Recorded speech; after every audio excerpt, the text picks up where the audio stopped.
Hello faithful viewers and welcome back to another review. This time we are looking at the Transformers for Last Night Voyager class Megatron. And here he is, but first of all we'll take a look at the packaging which I've managed to dig out. So, Voyager class box, really nice. Nice artwork on the front there. Here's Megatron, aged to 8+, Hasbro, Transformers, Premiere Edition, which is the thing that we went for the Toys R Us line or whatever. Yeah, Toys R Us was still a thing back when this guy came out. Blah on the side, product shot on the back. Also look out for Hound, which is actually a nice figure. 22 steps for transformation. Megatron, merciless tyrant, it says. And that's the box.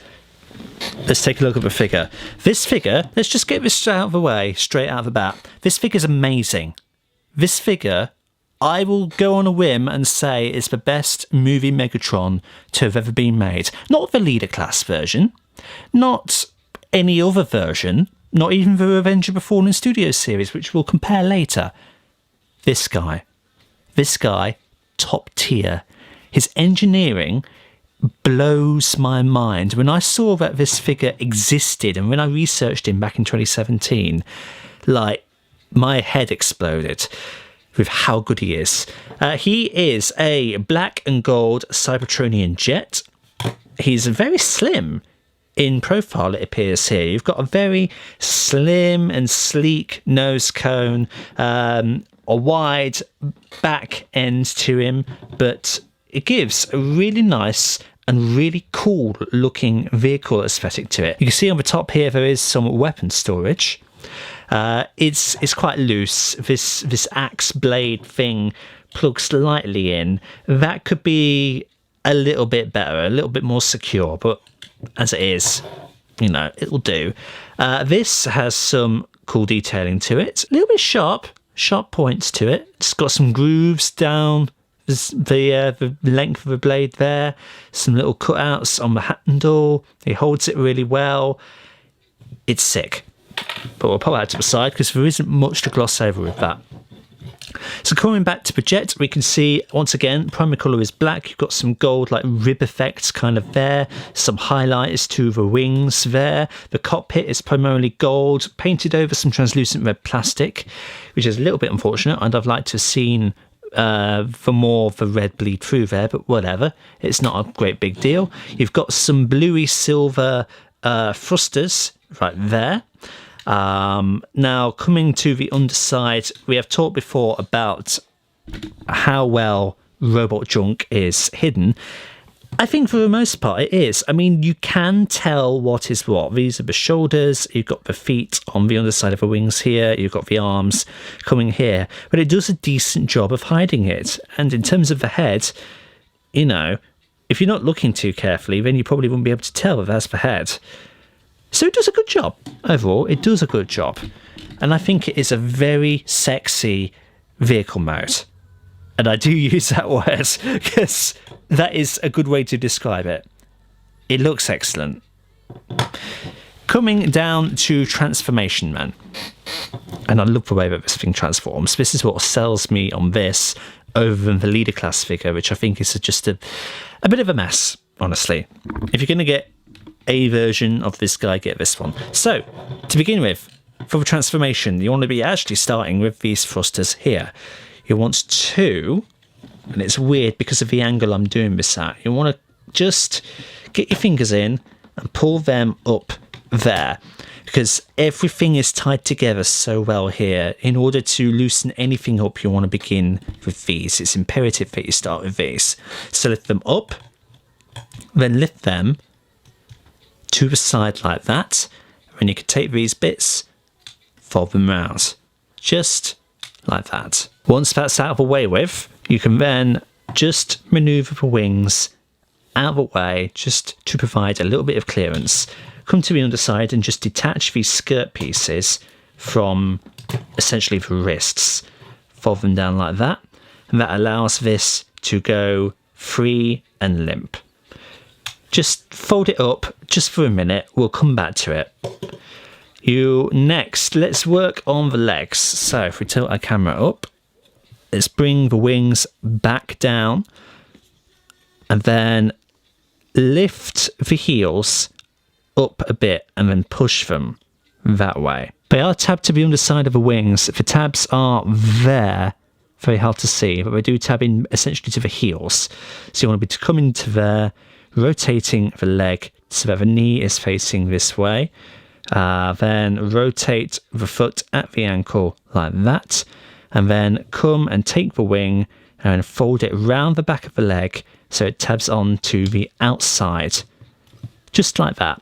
Same thing on the other side. So let's lift up the foot slightly and let's lift back the wing just to provide clearance for that tab, so we can maneuver the foot around, rotate it that way so that the wing is on the inside leg, rotate the foot so it's flat, and then fold the ring around the back of the leg so that it just tabs in like that.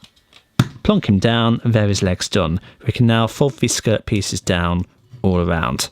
How neat is that? We're going to move our attention now to the top, but first of all, this backpack. So fold these side pieces out like that. Just untab the arms, which are attached together via a tab, and rotate all of this out. You're going to be taking the cannon with it as well, which slots in through this gap. We're going to fold all of this flush against the torso.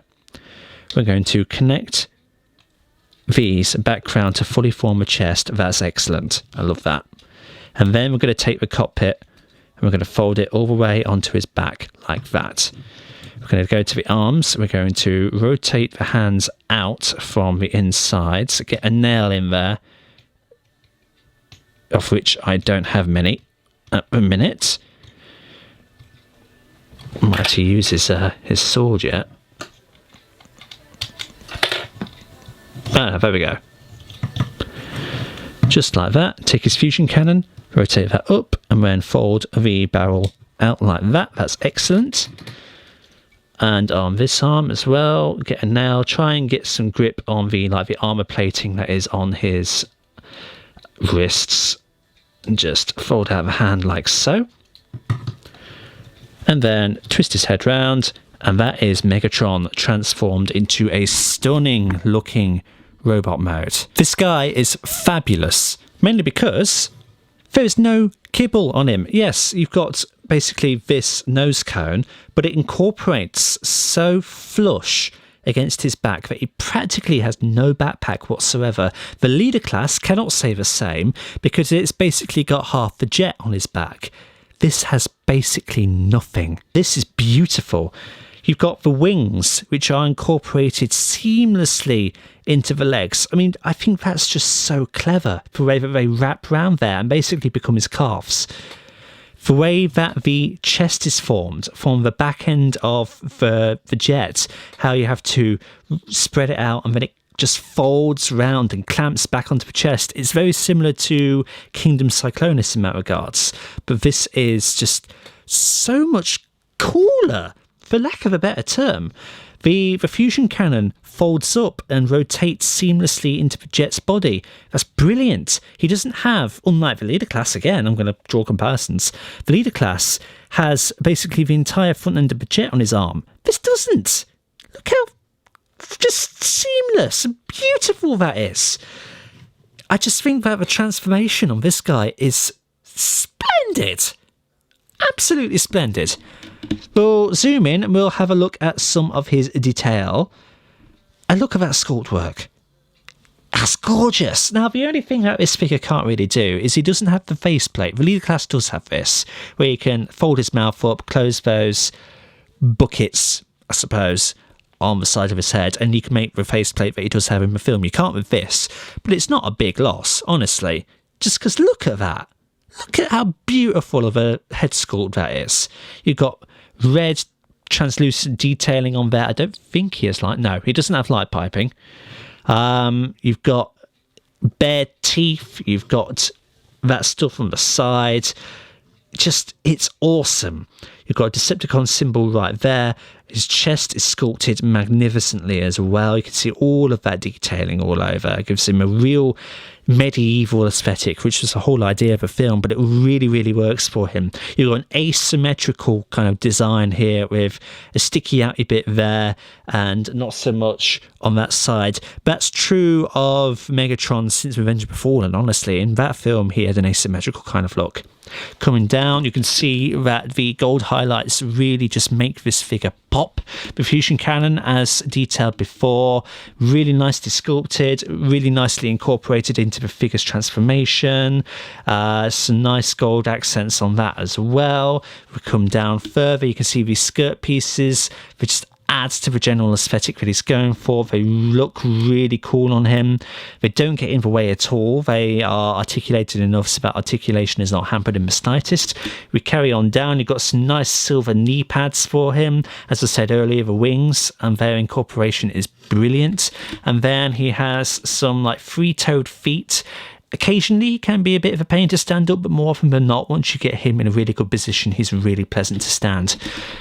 In terms of the axe blade thingy-bob, if we just lift his hand up, he can hold it in either hand and it fits in beautifully, really securely, really, really good, and it suits him so well. That just looks excellent. Excellent. What a superb figure this is. In terms of articulation, his head can rotate 360 degrees. It can look up that far and not really down, to be honest. His arms can rotate all the way round at the upper shoulder. He can lift his arms up and out all the way, which are helped by these movable flaps here, which move with the limbs to allow them clearance. That is the same on either side. That's excellent. In terms of elbow, he has a nice double jointed elbow, which can give him an excellent, look at that for pose. Brilliant. Excellent articulation there. He can rotate at the upper arm like that if you so desire, all the way around. His wrists can go in and out like that to allow him some hand articulation per se. He has no specific articulation at the waist, however. He has a really good spread. Again, these bits move out of the way to accommodate that piece of articulation.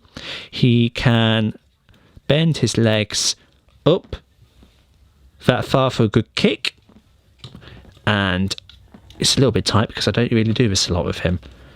And you can bend it only about that far back, and that's really just due to this part of his fuselage getting in the way. In terms of the knee, he can bend that far, so very good knee articulation. He has a 360 degree swivel at the upper leg, and his feet have forward and back tilt and a rocker there also. So you can pull off a lot of dynamic poses with this guy. He is articulated superbly. I teased this guy earlier. Let's bring out the Studio Series Revenge of the Fallen Megatron. They are basically the same size. This guy is elevated just a bit because of the whatever those bits are. They just lift him up just ever so slightly. So he is probably half a head taller, but in terms of size class, they are basically the same. They are both Voyager class. They are essentially the same size. They do look good together. You can see the evolution of Megatron across the times with here. They are both asymmetrical beasts. They are both very good figures, but if I had to choose between these two, this guy on the right easily wins. He's a little bit more fun, I think. His transformation is clever. This guy can be a little bit tricky, but he is reasonably fun as well. And then just for the sake of it, here he is next to Kingdom Galvatron, who is technically a leader class figure. Would you believe it? I know, it's weird. The size classes these days are bizarre. Leader class now doesn't mean so much height as it does accessories and complexity of transformation. Not that Galvatron here is complex, he's actually really, really simple. But you can see these two scale together reasonably well as well. For a leader, in air quotes, they are basically the same size. Again, Galvi is basically half a head taller, but apart from that, you could class them as the same size class.